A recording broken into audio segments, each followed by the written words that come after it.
दोस्तों, मैंने अपनी एक वीडियो में आपको चिप्स इजाद होने की कहानी बताई थी, लेकिन वो पैकेट वाले चिप्स थे। कैसे एक शेफ ने इंतकाम लेने के लिए गुस्से में ये चिप्स इजाद किए। इस वीडियो में मैं आपको फिंगर चिप्स इजाद होने की कहानी बताऊंगा, जिनको हम फ्रेंच फ्राइज भी कहते हैं। इसके अलावा भी मैं आपको कुछ और मशहूर खाने की चीजों की तारीख बताऊंगा। ये वीडियो काफी इंटरेस्टिंग होने वाली है।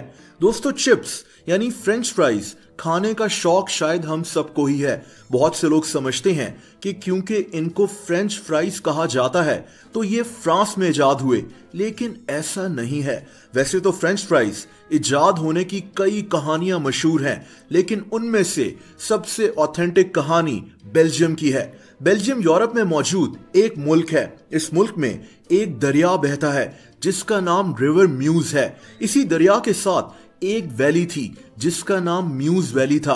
कहानी के मुताबिक 17वीं सेंचुरी में यहाँ के लोग इस दरिया से मछली पकड़ते थे और इसको फ्राई कर कर खाते थे। इन लोगों के खाने का सबसे बड़ा सोर्स यही मछलियां थीं।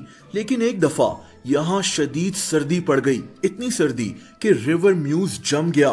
इस दरिया के जमने की वजह से इन लोगों के लिए मछली पकड़ना मुश्किल हो गया। इनके जहन में एक आइडिया आया। इन्होंने सोचा कि क्यों ना मजबूरी में मछली के बजाय आलूओं को फ्राई कर कर खाया जाए। इन्होंने आलूओं को फ्राई किया और इसी तरह फ्रेंच फ्राइज इजाद हो गए। लेकिन इनके नाम में फ्रेंच क्यों आता है? उसकी वजह यह बताई जाती है कि इस इलाके में फ्रेंच जबान बोली जाती थी, इसीलिए इनको फ्रेंच फ्राइज कहा गया। दोस्तों, दूसरी तरफ फ्रांस के लोग ये क्लेम करते हैं कि फ्रेंच फ्राइज फ्रांस में ही इजाद हुए थे। इनके मुताबिक 300 साल पहले फ्रांस में सड़कों पर फ्रेंच फ्राइज बिकते थे, लेकिन बेल्जियम वाली कहानी पर लोग ज्यादा यकीन रखते हैं। दोस्तों, फिंगर चिप्स की इस कहानी से चलते हैं चिकन विंग्स की तरफ। चिकन विंग्स की इजाद एक गलती की वजह से हुई थी।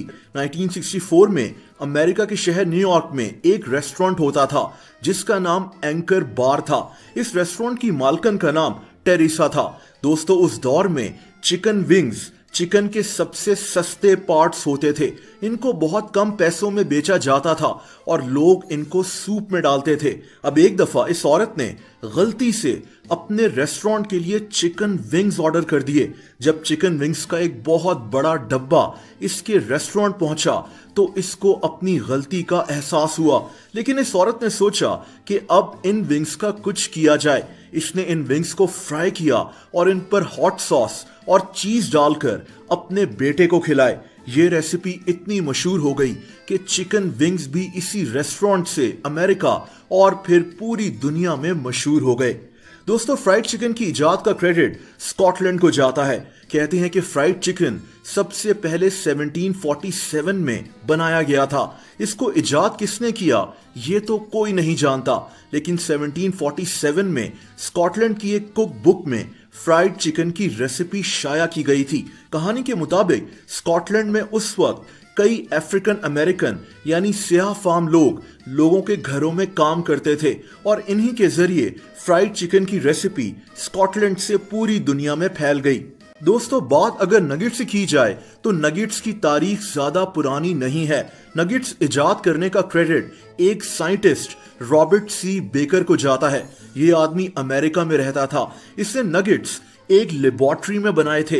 ये लेबोरेटरी कॉर्नेल यूनिवर्सिटी में थी। इस आदमी ने अपनी जिंदगी में चिकन से कई चीजें इजाद की हैं। नगेट्स बनाने के लिए इसने चिकन के उन हिस्सों को इस्तेमाल किया जिनको लोग ज्यादा नहीं खाते थे। इसी ने यह भी आइडिया दिया कि नगेट्स को फ्रीज किया जाए और बाद में फ्राई किया जाए, और बस इसी तरह नगेट्स दुनिया में इंट्रोड्यूस हो गए।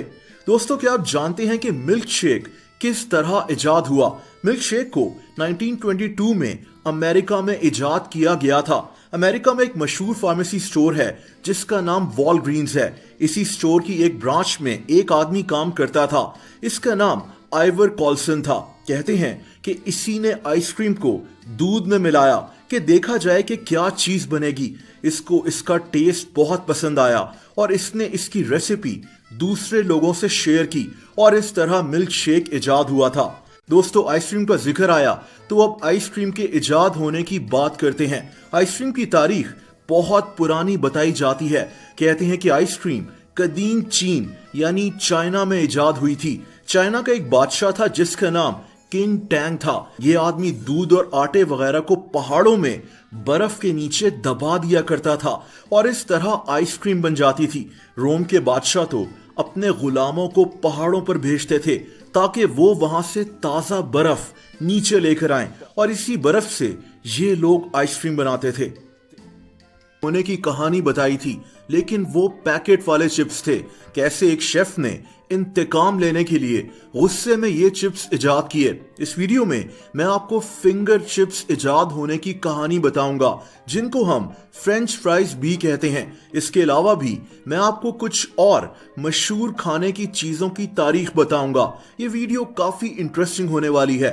दोस्तों, चिप्स यानी फ्रेंच फ्राइज खाने का शौक शायद हम सबको ही है। बहुत से लोग समझते हैं कि क्योंकि इनको फ्रेंच फ्राइज कहा जाता है तो ये फ्रांस में इजाद हुए, लेकिन ऐसा नहीं है। वैसे तो फ्रेंच फ्राइज इजाद होने की कई कहानियां मशहूर हैं, लेकिन उनमें से सबसे ऑथेंटिक कहानी बेल्जियम की है।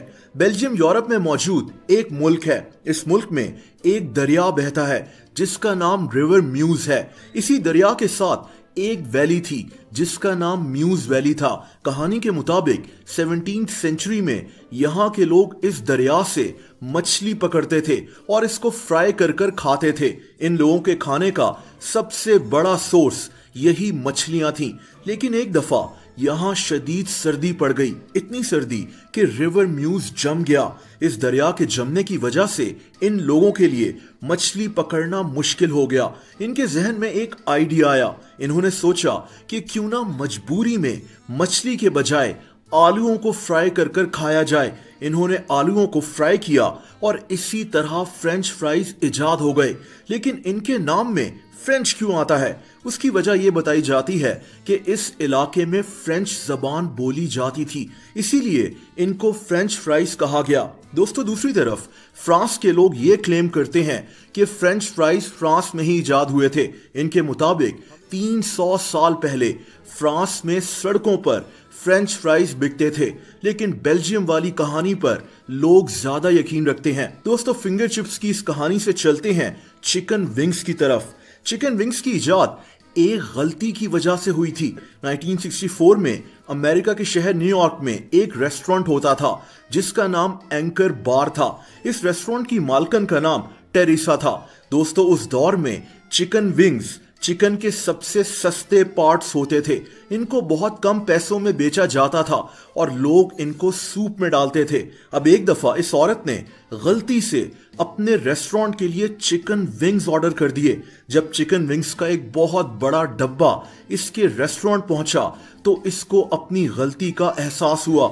लेकिन इस औरत ने सोचा कि अब इन विंग्स का कुछ किया जाए। इसने इन विंग्स को फ्राई किया और इन पर हॉट सॉस और चीज डालकर अपने बेटे को खिलाए।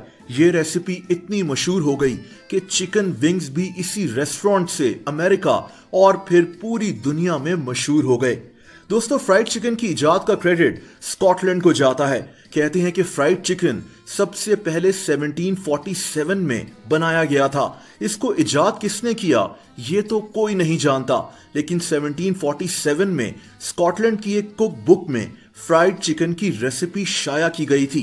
कहानी के मुताबिक स्कॉटलैंड में उस वक्त कई अफ्रीकन अमेरिकन यानी सियाह फार्म लोगों के घरों में काम करते थे और इन्हीं के जरिए फ्राइड चिकन की रेसिपी स्कॉटलैंड से पूरी दुनिया में फैल गई।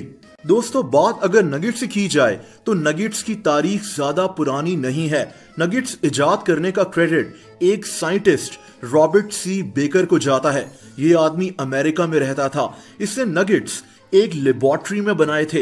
ये लेबोरेटरी कॉर्नेल यूनिवर्सिटी में थी। इस आदमी ने अपनी जिंदगी में चिकन से कई चीजें इजाद की हैं। नगेट्स बनाने के लिए इसने चिकन के उन हिस्सों को इस्तेमाल किया जिनको लोग ज्यादा नहीं खाते थे। इसी ने यह भी आइडिया दिया कि नगेट्स को फ्रीज किया जाए और बाद में फ्राई किया जाए और बस इसी तरह नगेट्स दुनिया में इंट्रोड्यूस हो गए।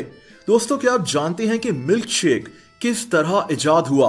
मिल्क शेक को 1922 में अमेरिका में इजाद किया गया था। अमेरिका में एक मशहूर फार्मेसी स्टोर है जिसका नाम वॉलग्रीन्स है। इसी स्टोर की एक ब्रांच में एक आदमी काम करता था। इसका नाम आइवर कॉल्सन था। कहते हैं कि इसी ने आइसक्रीम को दूध में मिलाया कि देखा जाए कि क्या चीज बनेगी। इसको इसका टेस्ट बहुत पसंद आया और इसने इसकी रेसिपी दूसरे लोगों से शेयर की और इस तरह मिल्क शेक इजाद हुआ था। दोस्तों, आइसक्रीम का जिक्र आया तो अब आइसक्रीम के इजाद होने की बात करते हैं। आइसक्रीम की तारीख बहुत पुरानी बताई जाती है। कहते हैं कि आइसक्रीम कदीम चीन यानी चाइना में इजाद हुई थी। चाइना का एक बादशाह था जिसका नाम किंग टैंग था। ये आदमी दूध और आटे वगैरह को पहाड़ों में बर्फ के नीचे दबा दिया करता था और इस तरह आइसक्रीम बन जाती थी। रोम के बादशाह तो अपने गुलामों को पहाड़ों पर भेजते थे ताकि वो वहां से ताजा बर्फ नीचे लेकर आएं और इसी बर्फ से ये लोग आइसक्रीम बनाते थे।